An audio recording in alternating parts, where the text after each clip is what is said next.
The email came in while I was helping with rescue efforts in a city wrecked by floods. Rachel didn't call, didn't explain. She just attached the divorce papers and vanished. That same afternoon, I found out our joint account was empty. It felt like on top of the disaster outside, I was living through another one, much quieter, but just as devastating. My wife had simply erased me from her life and took everything we had built together. My name is Daniel Whitaker. I'm 41, and I'm a civil engineer who specializes in emergency infrastructure.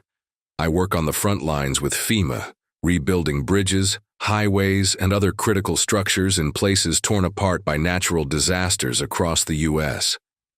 I live in Tallahassee, Florida, though honestly, I spend more time in construction trailers than in my own home. It was in that intense but purpose-driven routine that I built a life with Rachel, my wife of almost 10 years. At least, that's how I saw it.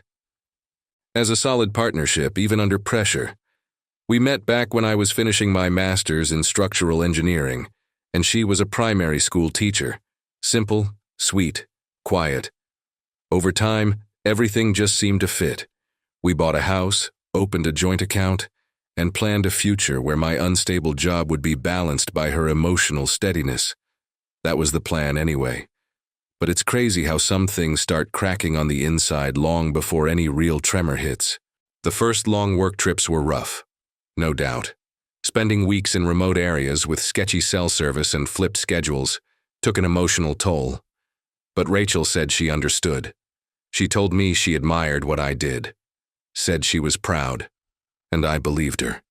Even when the warning signs started flashing quietly, I called it distant stress. I never imagined emotional detachment would start in the one place I felt safe. One of those missions took me to northern Louisiana to help rebuild bridges after a flood. The connection there was minimal, literally and emotionally. I sent messages, called during breaks, but her replies got shorter, colder. A woman who used to send me cooking videos now barely replied with emojis, and as someone who works with structures, I should have seen the collapse forming at the joints. One weekend, I tried a video call. Rachel answered but kept the camera pointed at the ceiling almost the whole time. She said she had company, but wouldn't say who. It was a Saturday night. The house was dead quiet, and I had this gut feeling pounding like a badly installed alarm. That's when I started noticing things differently. There was no sign of revenge, not yet, but the coldness hinted at some kind of silent betrayal. Even then, I kept making our monthly deposits. Part of my income came from hazard pay and travel bonuses, so I felt okay knowing she'd be comfortable. But I noticed the money was being transferred quickly to another bank. I asked for statements. Rachel said she switched banks for the cash back. Sounded reasonable, but deep down, something didn't add up. The structure of our relationship wasn't level anymore. My parents saw it before I did. She seems distant, son. My mom kept urging me to come home more often, to pay attention. But how do you explain that your absence is the very thing keeping the roof over your head? I carried the weight of thousands of families on my back, and missed the fact that my own was slipping through the cracks. Maybe that's the biggest irony of all, fighting for justice in broken communities, while your own marriage quietly falls apart. Rachel started going to evening school events, even when they weren't on the calendar. Said it was professional development. I didn't question it. When you love someone, you trust them, and sometimes love makes you blind, or worse, makes you build perfect excuses not to see the obvious. A wife can be kind, present, and loving, until one day she's not, and you only find out when it's too late. But the strangest part? She stopped asking about the disasters I was facing. She used to want every detail. Now she barely listened. That shift in attention was the moment I knew. This wasn't just wear and tear, it was strategic distance. And like any engineer who's seen a foundation collapse, I knew patching it up wouldn't help. All I could do was brace for the final fall. I got the email on a Thursday morning at 6:42 a.m. while I was reviewing slope stabilization plans for a high-risk hillside. The notification popped up on my phone with the kind of subject line no one ever expects. Dissolution petition, State of Florida. At first, I thought it was spam. But when I opened it and saw Rachel's name next to a law firm's, my stomach dropped. It was official. The divorce was underway, and I was nearly 1,500 miles from home, sleeping in a trailer surrounded by mud and emergency sirens. No phone call, not even a text. Rachel had filed the papers 3 days earlier and only now was letting me know, with a CC to her lawyer. In the body of the email, just one cold sentence. "I've already spoken to my attorney. We don't need to talk anymore." It hit me like a botched demolition, the kind that falls in every direction. The silence that followed was deafening. My hands were shaking, but my voice stayed steady as I called over the intern to take over. It wasn't time to fall apart. I went back to the trailer and sat on the bed, staring into nothing. Was this it? After 10 years of building a life together, no conversation, no chance to talk it over? I thought about calling her, but stopped myself. The betrayal wasn't just emotional. It was logical, tactical. Rachel had cut me out of the plan like I was a liability to be removed with surgical precision. And the more I read through the documents, the clearer it became just how calculated the whole thing was. The petition came with a preliminary injunction on some of my assets. Her law firm had already requested an immediate split of our joint bank account, and to my surprise, the money that should have been there was already gone. Every transfer was time-stamped, like a signed confession. It was all timed down to the minute. And there I was, stunned, reading the blueprint of my own abandonment as trucks dumped gravel outside the trailer walls. There was no meltdown. I didn't throw my phone, I didn't cry, I just read it again, all of it, with a cold calm that even scared me. My brain went into engineer mode, processing data, mapping structure. The emotional part, that would have to wait. There was a line of dignity I refused to cross. Even betrayed, I still believed justice would come. Maybe not today, but eventually. And when it did, it wouldn't be explosive revenge. It would be clarity. And that's what I started sketching in silence.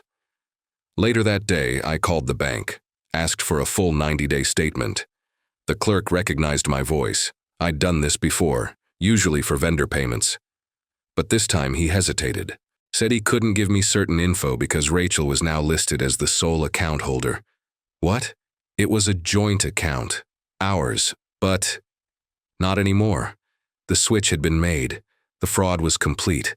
The name on the account had changed without me knowing, and I was the last one to find out. I started connecting the dots, a wife who stops asking about your day, a bank account that vanishes from your radar, a divorce petition emailed in the middle of a mission, a notary signature done without your knowledge. Every detail was a puzzle piece in this betrayal, and every piece pointed to more than coldness. It pointed to planning. Rachel hadn't just drifted away emotionally. She'd orchestrated a tactical withdrawal, like someone evacuating right before the blast. I called my family's attorney in Jacksonville, calm guy, experienced, had seen plenty of messy divorces. I told him everything. He listened, then took a breath and said, "Daniel, this wasn't just a divorce. This was a civil execution." And that line stuck in my head, because he was right. I hadn't been abandoned. I'd been evicted emotionally, cut off financially, and downgraded legally, all with the cold ease of a click. Slowly, the anger started to build. Not rage, not the kind that explodes, but a dense, deep anger that comes when you know something deeply unfair just happened. The account was drained. My place in the family, erased. My wife, now just a name on a legal document. But there was one thing she hadn't taken, my clarity. And I already knew there was more behind this hit. A lot more. And I was about to find out. That night, I didn't sleep. The hum of the generator outside and the hiss of the coffee maker in the corner played like a soundtrack to my silence. While the other engineers discussed the next day's schedule, I sat at the folding table, my laptop open, and my soul numb. I didn't feel anger. I didn't feel sadness. What I felt was a clarity so sharp it was almost cruel. If Rachel was capable of planning all this in silence, so was I. But unlike her, I wasn't after destruction. I was after justice. First thing I did was build a 6-month timeline. Just a basic spreadsheet, but with surgical precision. Travel dates, bank deposits, calls, receipts, statements. And the pattern stood out immediately. Transactions at odd times. Withdrawals in places Rachel had no reason to be. Big purchases charged to my card, even after I was out of state. The financial betrayal was right there, drawn in numbers. And that gave me fuel. I reached out to my lawyer again. I explained everything calmly, like I was laying out a project plan. He paused for a second, then said, "Let's track every asset she transferred to her name without authorization." It was a solid start. At the same time, I got in touch with a forensic accountant, the same one who'd helped a colleague expose fraud in an inheritance case. It was time to act. Quietly. Like a foundation shifting deep underground. Rachel had no idea, but I still had access to a second email account she hadn't shut down. We created it early in our marriage for subscriptions and services, and she kept it active out of habit. That inbox held digital receipts, bank alerts, even confirmations of document signatures. I found proof she had funneled part of my earnings into a new financial account under her brother's name. That wasn't just betrayal. It was a crime. Institutional revenge, dressed up as a friendly separation. I tried not to tell my parents, but my mom knew something was off. When I insisted everything was fine, she just said, "Son, you've always thought you could fix the whole world. But even bridges collapse when you stop maintaining them." That one hit me hard, because maybe she was right. My obsession with external stability blinded me to the cracks forming at home. But guilt wouldn't help now. I needed strategy. I started tracking Rachel's social media, not out of obsession, but out of method. I was looking for links, traces, evidence. In one photo, she wore a new necklace, easily worth over $2,000. The exact one I refused to buy on our anniversary because it felt like a luxury we didn't need. Now she wore it like there was no scar at all. But there was. I carried mine every single day, in silence. The following week, while I was overseeing steel installation on a secondary bridge, I got another email alert. Her lawyer had filed a new petition, this time asking the judge to fast-track the divorce, claiming I had abandoned the home. I had to laugh. Being evicted from my own house was now being used as a legal weapon against me. I was absent because I kept that house standing, and now I was seen as the intruder. That changed everything. I realized this wasn't just about money or property. This was an attempt to erase me, as a man, a partner, and someday, maybe even as a father. Rachel didn't just want to leave. She wanted to rewrite our story with herself as the victim, and me as the villain. That's when the cold anger turned into discipline. I wasn't going to yell. I wasn't going to beg, but I was going to answer. With the force of someone who builds and rebuilds entire worlds. I opened a new notebook. First page. Reconstruction plan. This wasn't about her. It was about me. About my family, my dignity, my integrity. This wasn't about marital heartbreak anymore. This was about justice. And the difference between revenge and justice. Revenge seeks pain. Justice seeks truth. And I was about to find it.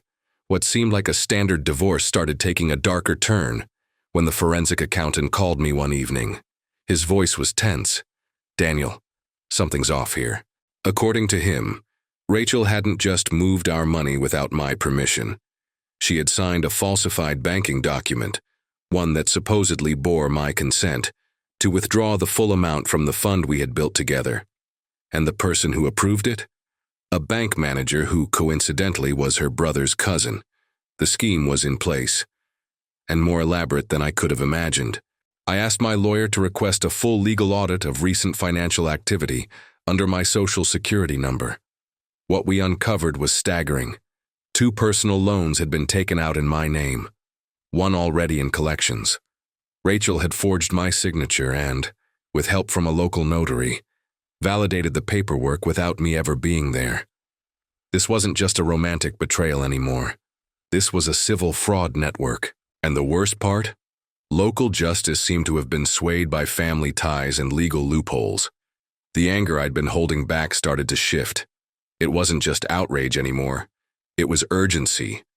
The emotional firing Rachel had pulled on me was only the surface. Underneath, she'd been executing a full-blown financial, reputational, and legal takedown. Rachel had turned me into a ghost of who I was, using the system against me, and she did it all with a polite smile on the divorce paperwork. This wasn't about a drained account. It was about erasing me, from the records, from my family, and even from myself. Then one discovery changed everything. The accountant found a property purchase, a small rural estate in her brother's name, paid in full just days after our official separation. The amount matched the funds withdrawn from our account.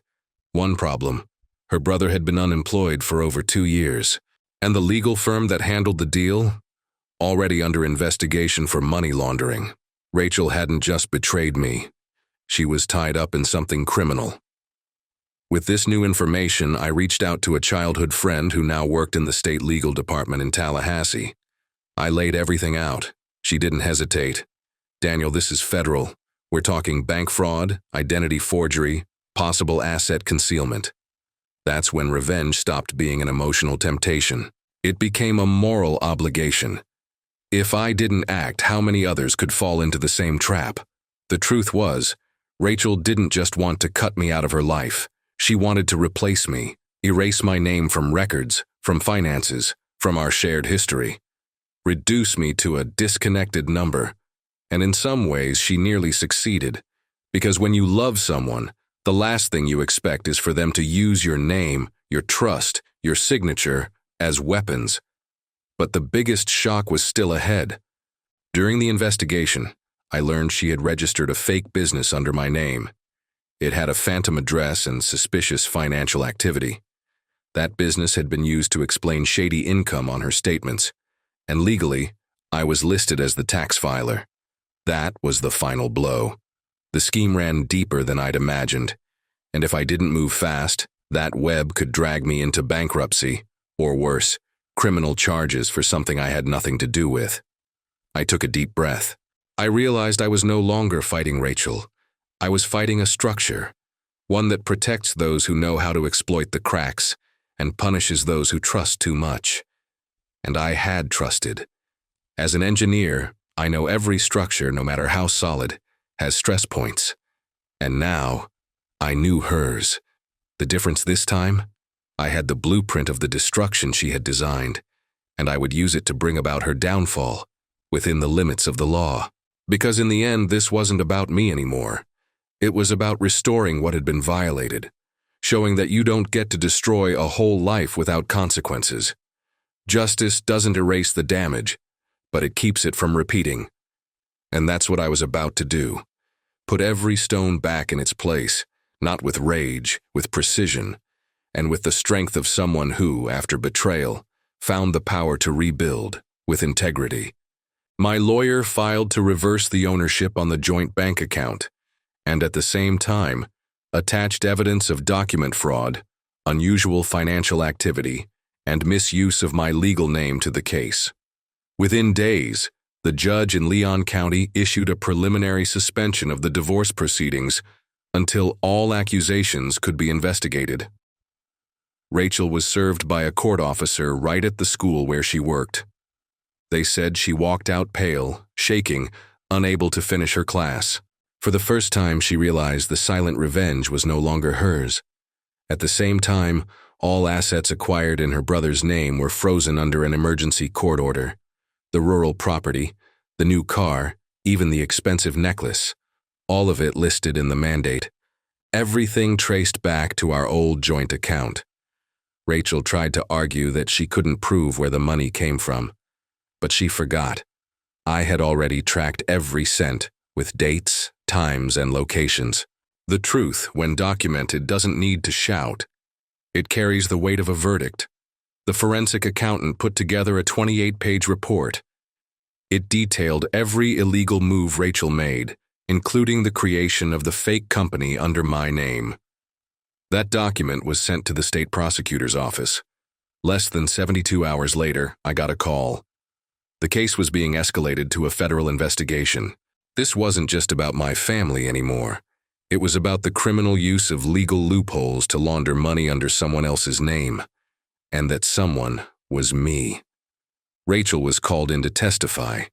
She showed up with a new lawyer. The old one had dropped the case. She tried to claim she was confused, that she didn't fully understand her actions. But the prosecutor was clear.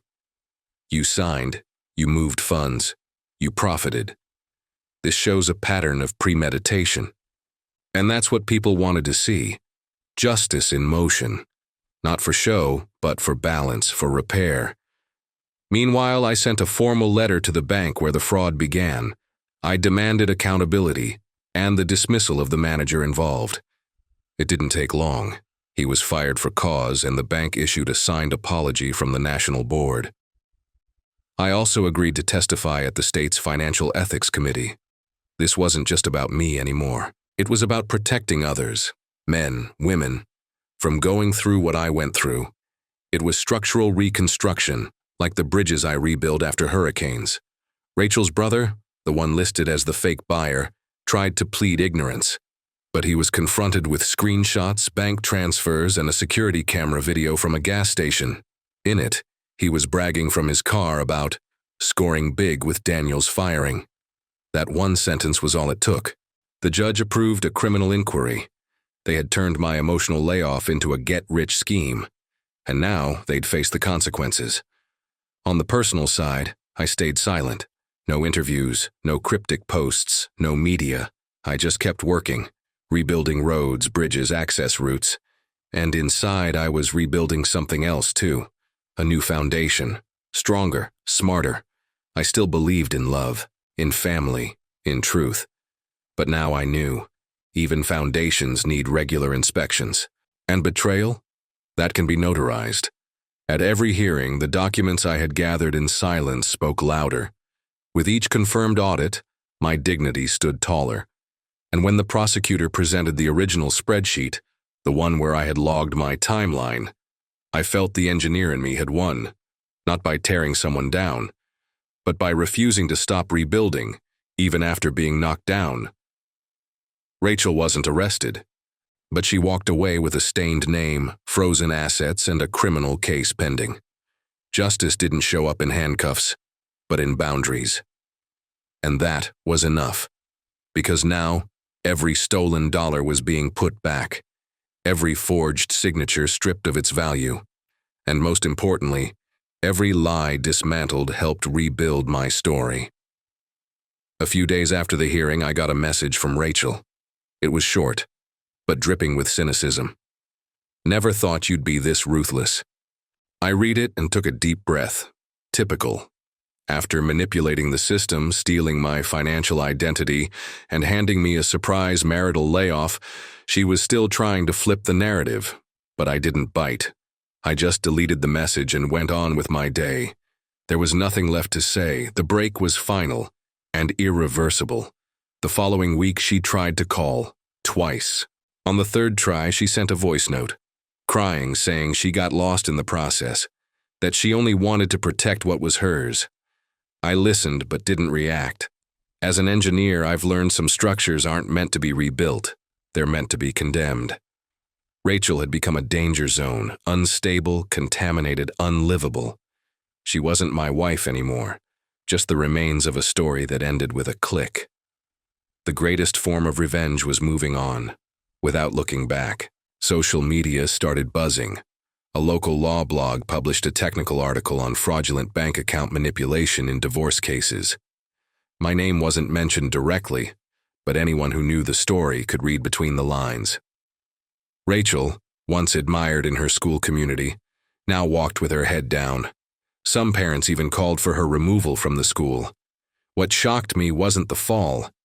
It was that everything started with a small, silent betrayal, almost invisible. Like a structural crack that went ignored. I got one last attempt at contact, by mail.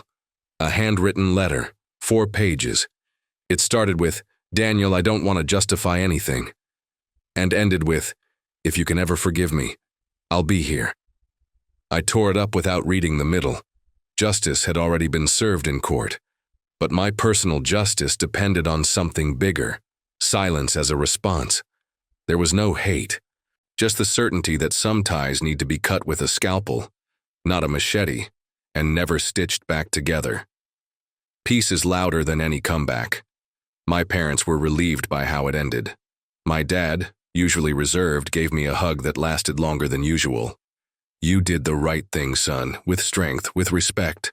My mom simply whispered, "You came back whole." And that hit me harder than I expected. Because even after everything, the revenge disguised as separation, the calculated takedown, I came out standing. Wounded, yes, but still standing. And sometimes, that's all you need to start over. The judge closed the case with a direct statement. The petitioner acted in evident bad faith, using financial and legal structures for disproportionate gain. That was enough. No scandal, no headlines. Just a cold, stamped document acknowledging the truth. It was the period I needed.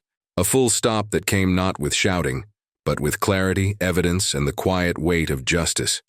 From that point on, the rebuilding was mine alone. In social circles, a lot of people vanished, took her side out of convenience. Others came back with lines like, "I always thought something was off."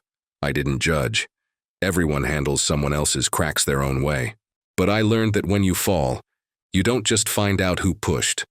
You find out who lifts you, and who watches from a distance, too afraid to get involved.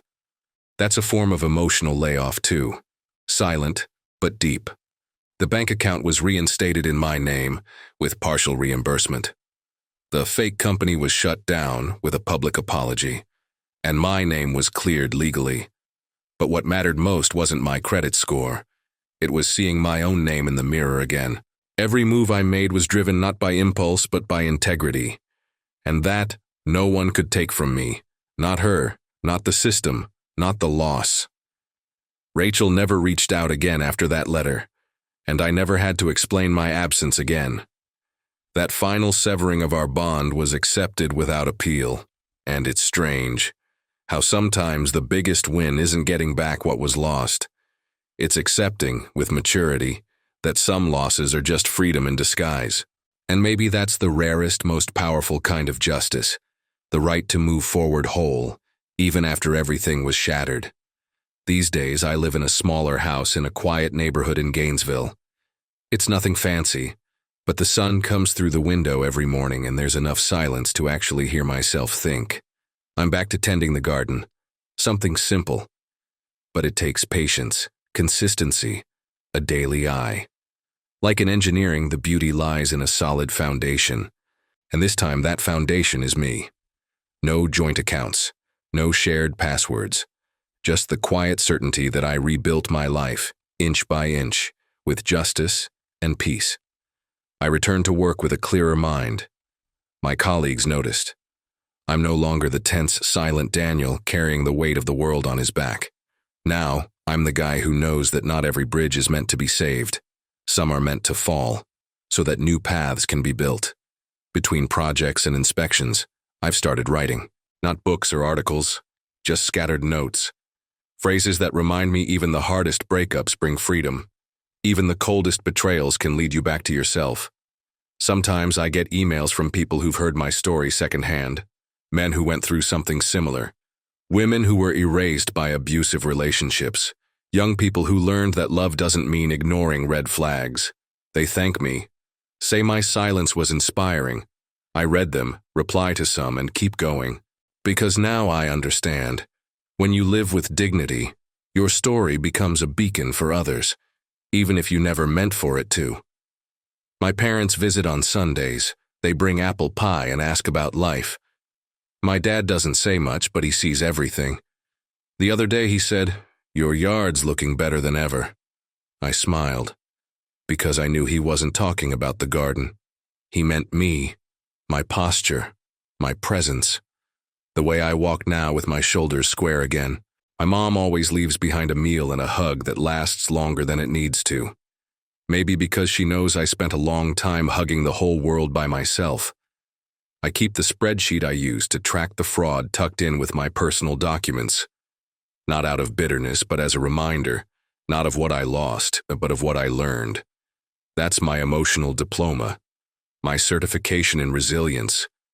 And anytime I wonder if I did the right thing, I open that file and remember, this wasn't about winning. It was about not losing myself. And in the end, that's worth more than any legal victory. Today I look back without any need for revenge, because I understand now. Real revenge isn't about hurting. It's about blooming where they tried to bury you. And real justice isn't punishment, it's peace. I didn't need to watch her suffer to feel whole again. I just needed to see her gone, out of my life, out of my files, out of my heart. And that, on its own, was more than enough. Her exit from my story turned out to be the best course correction I could have received. A forced restart, yes, but a necessary one. Because now, every step I take is mine. Every choice is mine. And that kind of freedom? It has no price, no signature, no paperwork. It's the kind you feel in your chest when you breathe deep and know you're whole again, even after being broken into pieces. I don't hold on to grudges. I hold on to wisdom. And if there's one thing I learned through all this, it's that you can't stop the fall, but you can choose how to get back up. And I did. With method, with dignity, with faith in myself. These days, someone might see me and have no idea what I've been through. But if they listen closely, they'll feel it. Because my voice carries more than just a story. It carries a decision to never again stay silent about anything that threatens my peace. And if someone ever asks me what I'd do differently, my answer will be simple: nothing. Because every step brought me here, and here is finally a place of good silence, of full days, of paid bills, of clean affection, and of a name, Daniel Whitaker, that once again means what it always should have: a man who never gave up on his own truth. In the end, what struck me most wasn't the scheme itself. It was the coldness of the person behind it. It takes time to realize that not every bond is worth saving. Some people betray us with a level of calculation that feels unreal, but it's very real. And sometimes, the true beginning doesn't start with new love. It starts with silence. A silence that heals, reorganizes, protects. Today, I understand that being erased from that story was actually a chance to write a new one, with truth. If you've made it this far, I want to thank you. That means in some way this story spoke to you. Maybe because you've been through something similar. Maybe because you know someone who has. Share your thoughts in the comments. Share your story if you want. This is a safe space to talk about the kind of pain we often carry in silence. Because sometimes, just letting it out is the first step in rebuilding ourselves. And if you want to keep hearing real, powerful, and transformative stories like this one, make sure to subscribe to the channel and hit the bell. That way you'll know when a new story drops, and it might just be the next chapter you needed to hear.